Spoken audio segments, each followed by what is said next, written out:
काशी खंड उत्तरार्ध। आज हम आपको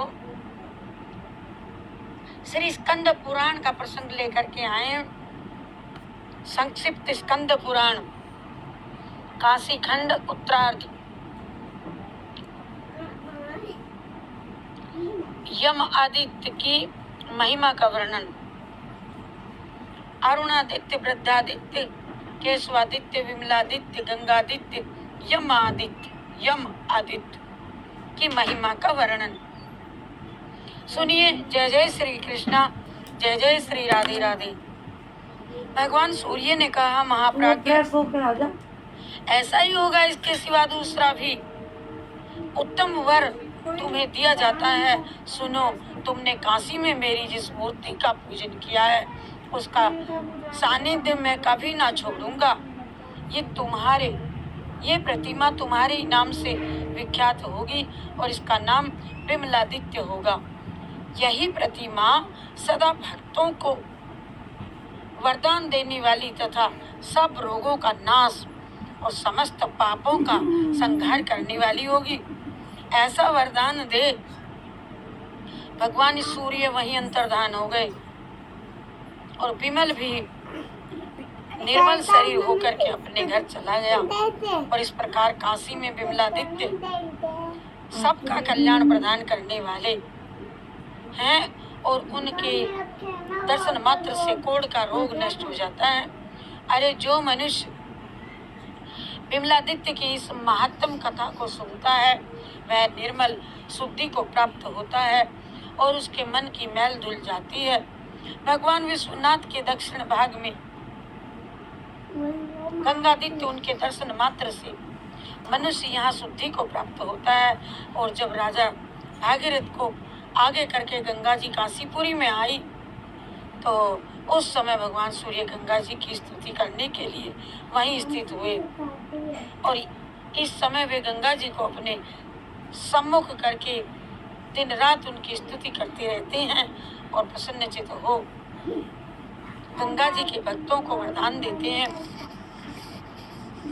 और श्रेष्ठ मनुष्य काशी में गंगादित्य की आराधना करके कभी दुर्गति को नहीं पाता और ना रोग का भागी होता है। महाभाग, अब यमादित्य के प्रकट होने की कथा सुनो। यमेश से पश्चिम और वीरेश से पूर्व की दिशा में यमादित्य की स्थिति है और उनका दर्शन कर लेने पर मनुष्य कभी यमलोक को नहीं देखता। पूर्व काल में यम ने यम तीर्थ में बड़ी भारी निर्मल तपस्या करके भक्तों के सिद्धिदाता यमेश और यमादित्य को स्थापित किया है। कुंभज, वहाँ साक्षात यम ने आदित्य की स्थापना की है और इसीलिए वे यमादित्य कहलाते हैं। यमादित्य जीवों की यम यातना को आर लेते हैं। जो यम तीर्थ में स्नान करके यम के द्वारा स्थापित यमेश्वर और यमादित्य को नमस्कार करता है वह कभी यमलोक को नहीं देखता। और चतुर्दशी तिथि भरणी नक्षत्र मंगलवार योग होने पर यम तीर्थ में स्नान, तर्पण और पिंडदान करके मनुष्य पितरों के ऋण से मुक्त हो जाता है। नरक निवासी पितर सदा ये अभिलाषा करते हैं कि मंगलवारणी और चतुर्दशी का उत्तम योग आने पर क्या कोई हमारे कुल का परम बुद्धिमान मनुष्य ऐसा होगा कि जो काशीपुरी के भीतर यम तीर्थ में स्नान करके हमारी मुक्ति के लिए तिल सहित तर्पण करेगा। यम तीर्थ में पितरों का श्राद्ध, यमेश्वर का दर्शन पूजन तथा यमादित्य को नमस्कार करके मनुष्य पितरों के ऋण से मुक्त हो जाता है।